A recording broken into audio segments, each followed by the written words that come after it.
Hello guys, जैसा कि हम लोग रोजाना हिंदी पढ़ते हैं, आज हम लोग हिंदी में एक नया टॉपिक स्टार्ट करेंगे। आज का हमारा जो टॉपिक है वो हिंदी साहित्य का इतिहास, यानी कि हिंदी साहित्य के इतिहास में जितने भी क्वेश्चन बनते हैं मैं सारे क्वेश्चनों को आपको डिटेल के साथ करवाऊंगी। वीडियो को बिल्कुल स्किप ना करें, पूरा ध्यान से देखें। देखिए, हिंदी साहित्य हमारा एक ऐसा टॉपिक है जिससे हमारे प्रत्येक एग्जाम में क्वेश्चन पूछे जाते हैं। कुछ क्वेश्चन ऐसे होते हैं जिनका जवाब हम तुरंत दे देते हैं, लेकिन कुछ क्वेश्चन हमारे ऐसे भी होते हैं जिनका जवाब हम नहीं देते हैं या हमें प्रॉब्लम होती है। मैं सारे क्वेश्चनों को डिटेल से करवाऊंगी, वीडियो को ध्यान से देखें। पहला क्वेश्चन है, हिंदी साहित्य के इतिहास का प्रथम लेखक कौन है? हमें बताना है कि हिंदी साहित्य का प्रथम लेखक कौन है। जॉर्ज ग्रियर्सन, शिव सिंह सेंगर, आचार्य रामचंद्र शुक्ल या गारसा दत्तासी। तो देखिए, हिंदी साहित्य का इतिहास लिखने वाले प्रथम लेखक कौन है? तो वो हैं गारसा दत्तासी। कौन है? Garcin de Tassy. Option number 4 is right answer. अगर गारसा दत्तासी हैं पहले लेखक, तो इनकी रचना कौन सी थी? तो इनकी रचना है इस्तेवार द ला लेत्वेतर एंदुई ए हिंदुस्तानी।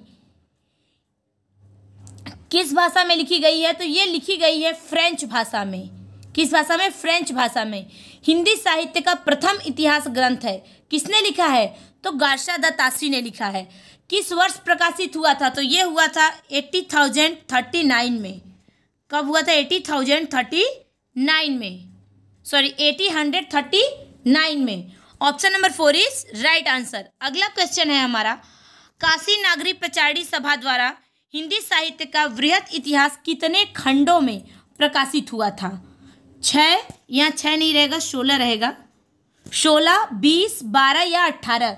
तो देखिए, हिंदी साहित्य का वृहत इतिहास जो था वो 16 खंडों में प्रकाशित हुआ था। कितने में? 16। Option number 1 is right answer. Kashi Nagari Pracharini Sabha की स्थापना जो थी वो 11 जुलाई 1893 को किसने किया था? श्याम सुंदर दास जी ने किया था। किसने? Shyam Sundar Das. Option number 1 is right answer. Nagari Pracharini Sabha का शुरुआत किसने किया था? तो श्याम सुंदर दास ने। किसने? श्याम सुंदर दास ने। कब? तो ये किए थे 1893 में। कब? 1893 में।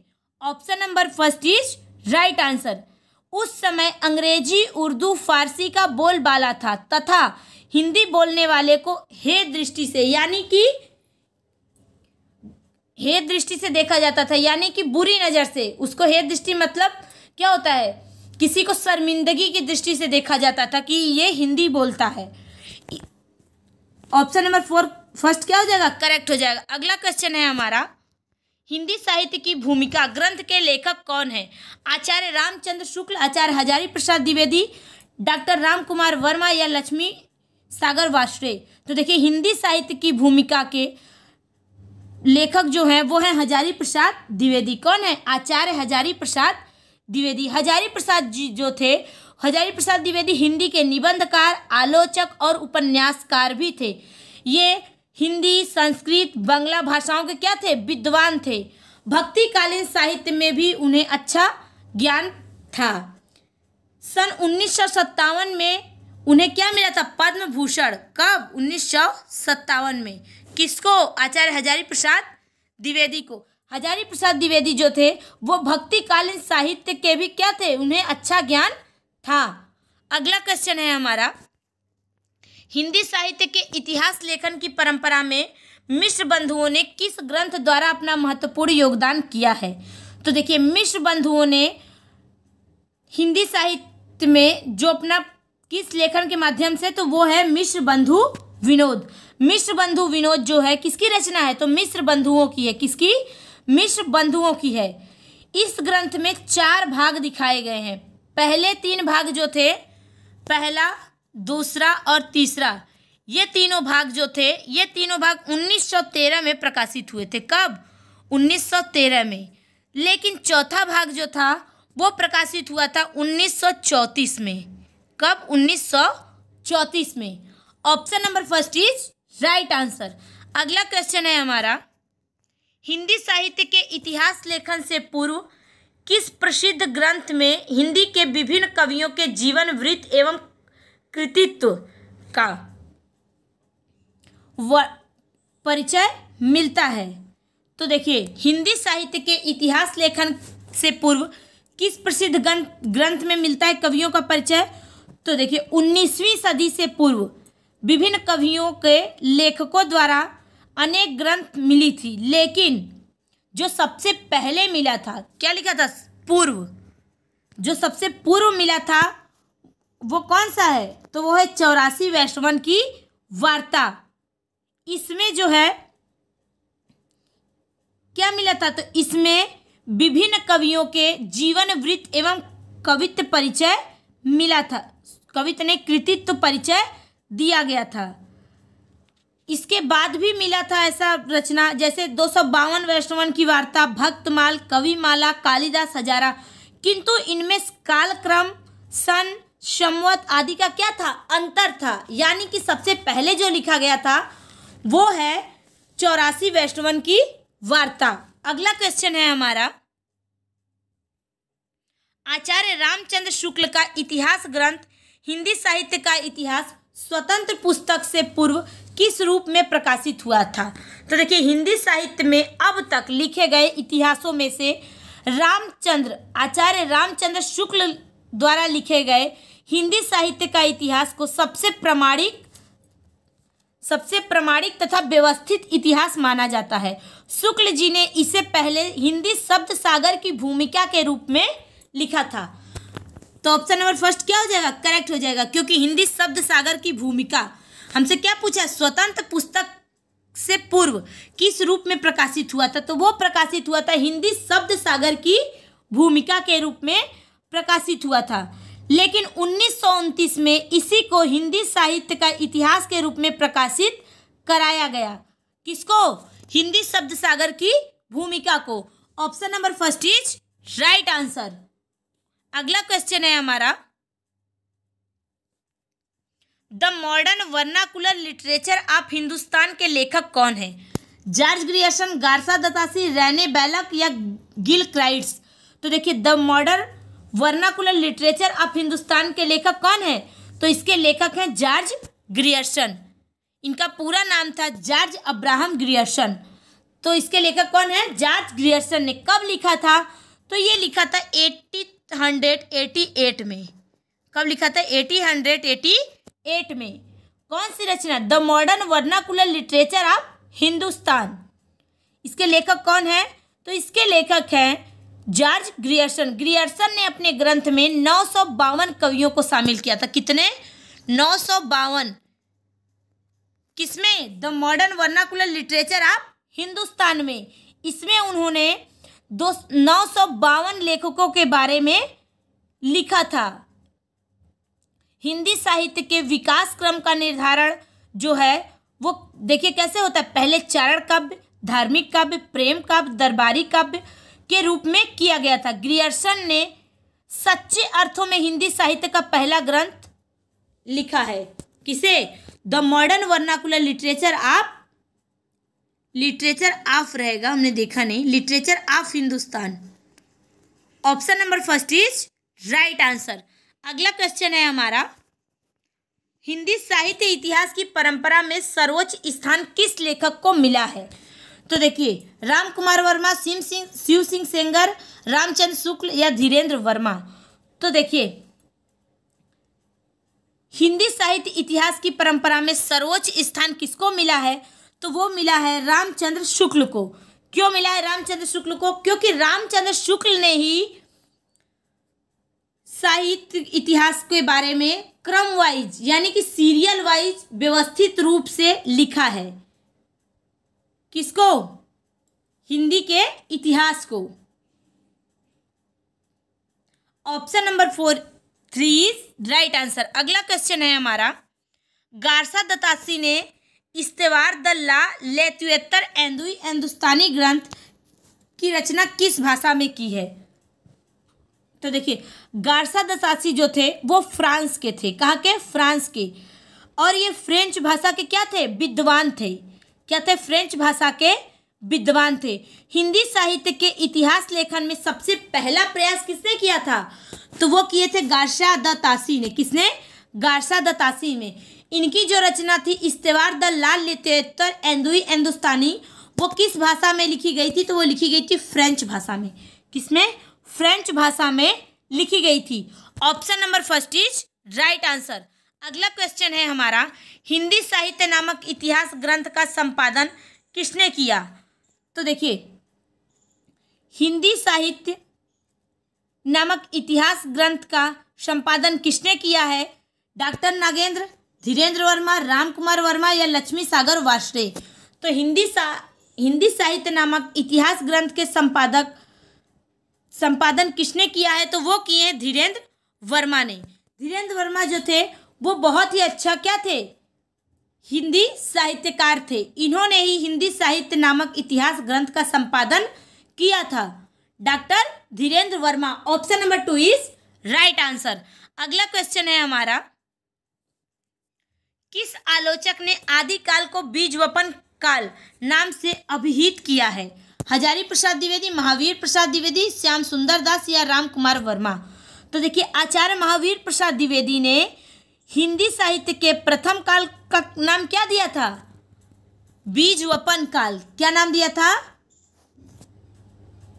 बीजवपन काल। Option number 2 is right answer.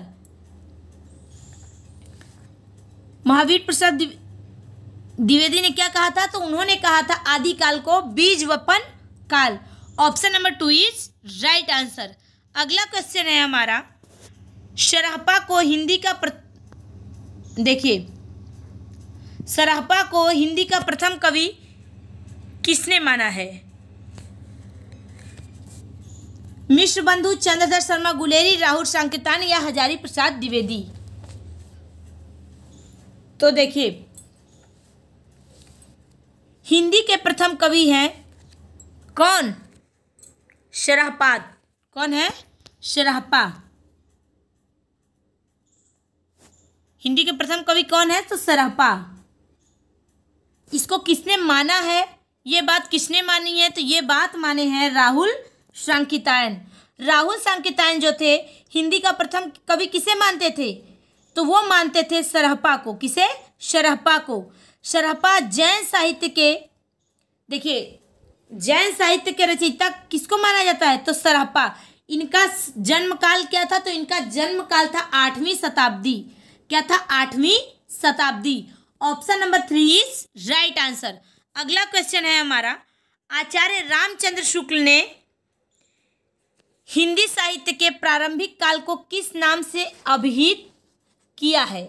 तो देखिए, आचार्य रामचंद्र शुक्ल ने हिंदी साहित्य के प्रारंभिक काल को किस नाम से कहा है? आदिकाल, वीरगाथा काल, चारण काल या सिद्ध सामंत काल? तो देखिए, आचार्य रामचंद्र शुक्ल ने हिंदी साहित्य के प्रारंभिक काल को क्या कहा था? वीरगाथा काल।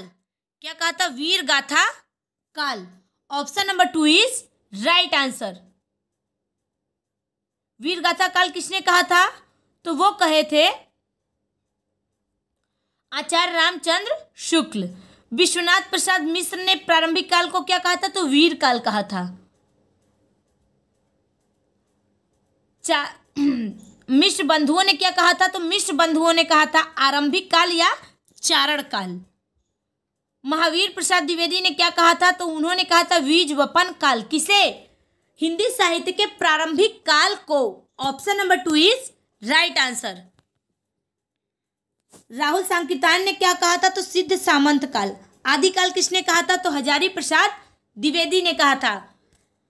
अगला क्वेश्चन है हमारा, हिंदी साहित्य के अंतर्गत किस काल को हिंदी साहित्य का स्वर्ण युग कहा गया है? भक्ति काल, मध्यकाल, उत्तर मध्यकाल या आधुनिक काल? तो देखिए, हिंदी साहित्य के अंतर्गत किस काल को स्वर्ण युग कहा गया है? तो वो कहा गया है भक्ति काल को। किसको? भक्ति काल को। भक्ति काल को हिंदी साहित्य का स्वर्ण युग नाम से जाना जाता है। हिंदी साहित्य के इतिहास में भक्ति काल जो है वो एक महत्वपूर्ण स्थान रखता है। Option number first is right answer. अगला क्वेश्चन है हमारा, आदिकालीन कृति ढोला मारू रा दुहा की गणना किस साहित्य के अंतर्गत की जाती है? रासो साहित्य, जैन साहित्य, सिद्ध साहित्य या लौकिक साहित्य? तो देखिए, ढोला मारू रात दुहा जो रचना है, ये किसकी रचना है? तो ये रचना है कवि कलोल की। किसकी रचना है? कवि कलोल की। ढोला मारू रात दुहा जो है मध्यकालीन राजस्थानी साहित्य की क्या है? प्रसिद्ध लोक कथा है। क्या है? प्रसिद्ध लोक कथा है। इसको किस साहित्य के अंतर्गत रखा जाता है? तो ये रखा जाता है लौकिक साहित्य। किसके अंतर्गत? लौकिक साहित्य। Option number 4 is right answer. आदिकालीन जो कृति है ढोला मारू रात दुहा, उसकी गणना की जाती है लौकिक साहित्य के अंतर्गत की जाती है। ये जो रचना है ढोला मारू रात दुहा एक 11वीं शताब्दी की काव्य रचना है, जिसकी रचना किए थे कवि कलोल ने। यह जो है ये विरह गीत है। क्या है? विरह गीत है। ऑप्शन नंबर क्या हो जाएगा? 4 इज राइट आंसर। अगला क्वेश्चन है हमारा, आदिकाल के अंतर्गत शरहपा, लुईपा, सबरपा आदि कवि किस साहित्य से संबद्ध है? किस साहित्य से संबद्ध है? तो किस साहित्य से संबद्ध है? जैन साहित्य, सिद्ध साहित्य, लौकिक साहित्य या रासो साहित्य? तो देखिए आदिकाल के जो कवि थे शरहपा, लुईपा, सबरपा, ये सभी लोग सिद्ध साहित्य में आते थे। किस में आते थे? सिद्ध साहित्य में। सिद्ध साहित्यों की संख्या कितनी थी? तो वो थी 84। कितनी थी? 84। सिद्ध साहित्यों की संख्या कितनी थी? तो ये थी 84। Option number 2 is right answer. अगला क्वेश्चन है हमारा, आचार्य रामचंद्र शुक्ल के अनुसार हिंदी साहित्य का प्रथम महाकाव्य कौन सा है? पृथ्वीराज रासो, विशल देव रासो, संदेश रासक या खुमार रासो? तो देखिए आचार्य रामचंद्र शुक्ल के अनुसार हिंदी साहित्य का जो प्रथम महाकाव्य है वो है पृथ्वीराज रासो। पृथ्वीराज रासो जो रचना है वो आदिकाल की रचना है। किसकी? आदिकाल की रचना है। जिसकी रचना किसने किया था?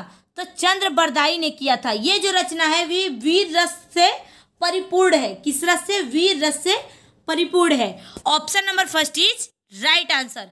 अगला क्वेश्चन है, आदिकालीन की रूढ़ियों, परंपराओं और प्रवृत्तियों को समझने के लिए किस पुस्तक से सहायता मिलती है? उक्ति व्यक्ति प्रकरण, आदि प्राकृत पेंगलम, खालिक बारी या श्रावकाचार? तो देखिए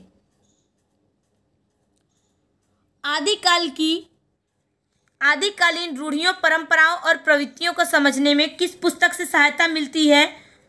तो वो मिलती है प्राकृत पेंगलम से।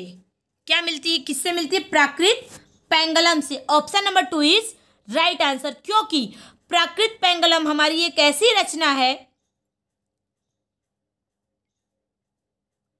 प्राकृत पेंगलम हमारी एक ऐसी रचना है जिस रचना से हमें आदिकाल में किस प्रकार की परंपरा होती थी, लोग किस प्रकार के रूढ़िवादी थे या किस प्रकार की प्रवृत्ति थी लोगों में, उन सभी चीज़ों को समझने में क्या मिलती है? सहायता मिलती है। किस पुस्तक से?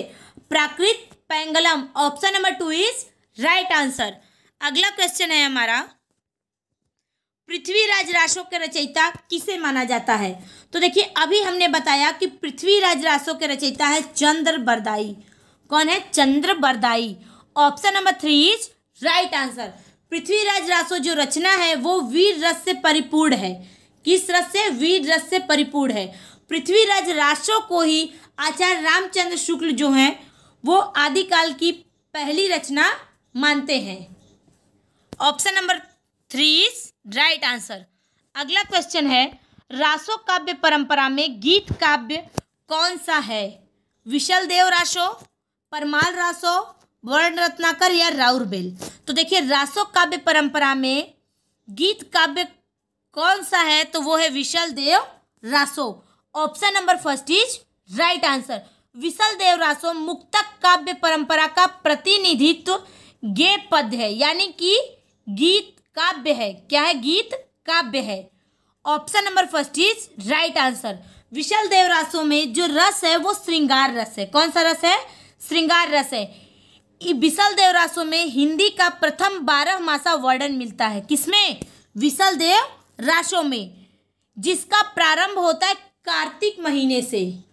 किस महीने से? कार्तिक महीने से। 12 मासा वर्णन किसे कहते हैं? जिसमें 12 महीनों का वर्णन हो उसे ही कहते हैं 12 मासा वर्णन या 12 मासा वर्णन। Option number first is right answer. ये रहा हमारा आज का क्वेश्चन। मुझे उम्मीद है कि मैं आप लोगों को अच्छे से समझाने का प्रयास की हूँ, आप लोगों को समझ में आया होगा। सभी लोग ध्यान से देखें। Thank you so much.